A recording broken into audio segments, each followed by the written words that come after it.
Dermabrasion, and we have Marissa here, and we're doing Ask the Doctors section today. And so, what's the most important question of the day, Marissa? I don't know. Is it the first question? The answer is yes. Yes. It is a new hairstyle. Oh. And can you please show Garrett? Because yes, he also has a new hairstyle. Come on, Garrett. Now, with Garrett, thumbs up, thumbs down. I need to know that. With mine, please, no comments at all. Or only thumbs up. Or only thumbs up. Well, I can take that. Okay, so what's the first question, Miss Marissa? Okay, so is dermabrasion more effective than laser treatments? Okay, so the question there is dermabrasion more effective? There are basically three ways to exfoliate the skin. There's a mechanical abrasion with dermabrasion, where you're taking sandpaper or a fine crystal, or you can, so that's dermabrasion. So you're just mechanically debriding the tissue. The second treatment that you have is to do laser, where we ablate the skin using a laser to destroy the surface of the skin. The third ablation that you can do to the skin is to do a chemoablation with chemical peels. Now with dermabrasion, I'm not sure if the question is addressing microdermabrasion, where you're just taking off the stratum corneum, the superficial layer, or if we're talking about the diamond phrase brush or derma sanding, where you take off a deeper layer. In my opinion, the laser is much more effective than doing dermabrasion. And the reason for that is the lasers are much more well controlled, and we know the depth of penetration that we're getting with them. The second thing about lasers, and I'm talking specifically about CO2 right now, is that CO2 also contains heat, which will constrict or contract the collagen. So we're actually getting collagen contraction as well as controlled wounding, which leads to an amazing result. So I think that really lasers are far superior to dermabrasion. And the other thing is, with dermabrasion, it's a mechanical abrasion where you're taking off the skin with pressure and a device to take off the skin. So with that, it's very easy to have side effects, because you know if you push too hard, you're going to go deeper, and if you go too deep, what's going to happen is you're going to end up with a scar. So it's more predictable with laser as well. Right. How many times can you do dermabrasion? This person has pigmentation on their chin, and they've done it before, which helped lighten it, but it didn't go away completely. Okay, that's a very interesting question. Well, the question really is really what's the best treatment for pigmentation, and it's not dermabrasion. Now again, we might be talking about microdermabrasion, where we're taking off the stratum corneum, and so we're slowly, getting rid of the surface pigmentation. And in that case, you can do microdermabrasion, where you're just taking off the superficial layer of the skin as many times as you want. We typically will separate it by 2 to 4 weeks. Now, if we're talking about the mechanical dermabrasion, where we're doing the diamond phrase brush, where we're going a little bit deeper, it really doesn't make any sense to do it for pigmentation, because it actually can lead to what we call hyperpigmentation or darkening of the skin, because when you traumatize the skin, you're traumatizing the pigment cells, which means that you're getting them irritated, and so they might get darker. So what I would say is you really need a consultation to talk about treatment options for pigmentation. And there are different types of pigmentation. There's pigmentation from sun exposure, there's melasma, and there's also post-inflammatory hyperpigmentation, where you've had acne or something like that, so you're getting the pigmentation.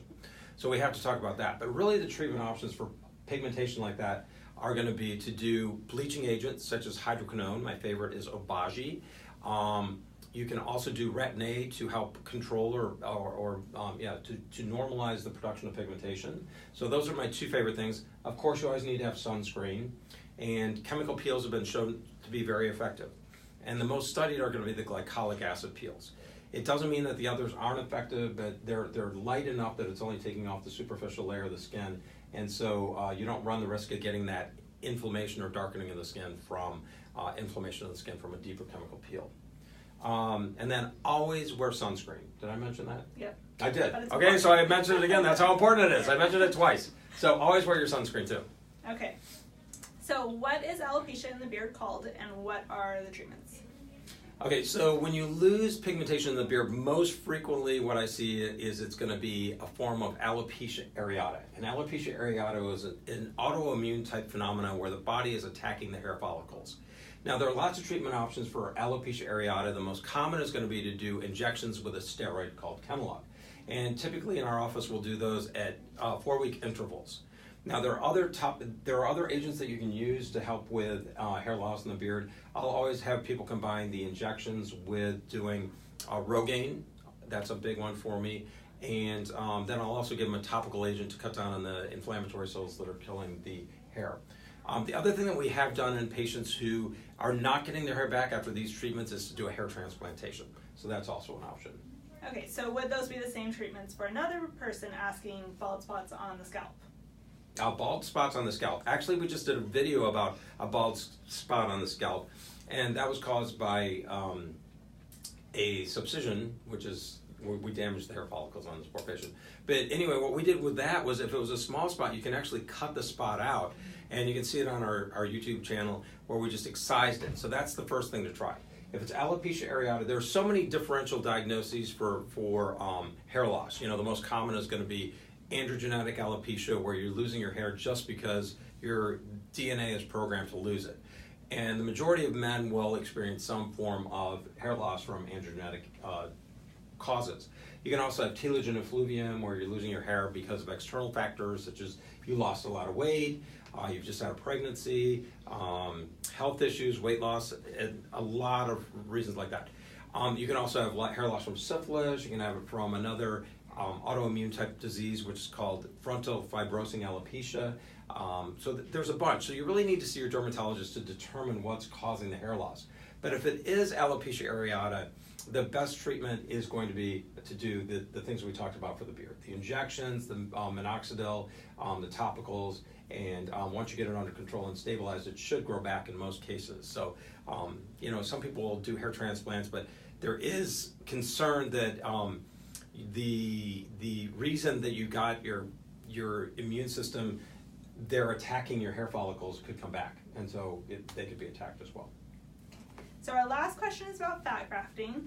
They want to know, is fat grafting better than facial fillers? Is it temporary, and can you use it for large areas?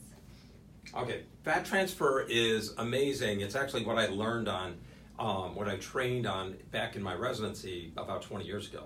And the great thing about fat is it's natural, so it comes from your body, so you don't have to worry about having allergic reactions. The other thing is, if you're bigger, you have a lot of reserves, so you can transfer a lot of the fat. The downside with it is fat is very lumpy.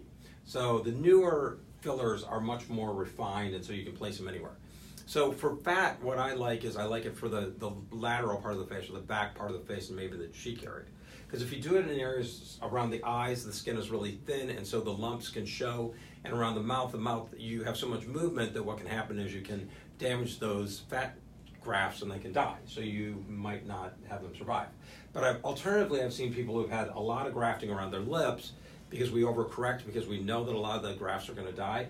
And if all of it stays, you have a really horrendous result that's forever. And with the fat grafting, the other thing that I mentioned is that you typically we say about a third of the fat cells are going to survive, so it takes multiple treatments. Mm-hmm. So I think it's really good if you're wanting to fill, you know, the sides of the face or the cheek. I love it. You can fill large areas. We do fat grafts into the behind area. What's the current term for behind? I don't know, big booty. The trunk, the junk in the trunk. What is it? There you go. I don't know. What is it? Come on, help me out here. Badonkadon. There we go. Okay, I like that one. We're going to go with badonkadon. So that's very popular these days. And so I think it's really great, but you really have to have the right shaped body for this to be effective. You want to have the little chunky waistline that we can trim down and then place it in the backside. So we can do large volumes, yes. Was there anything else to that question? Nope, that's it. Well, thank you, Marissa. Of course. Thank you for tuning in.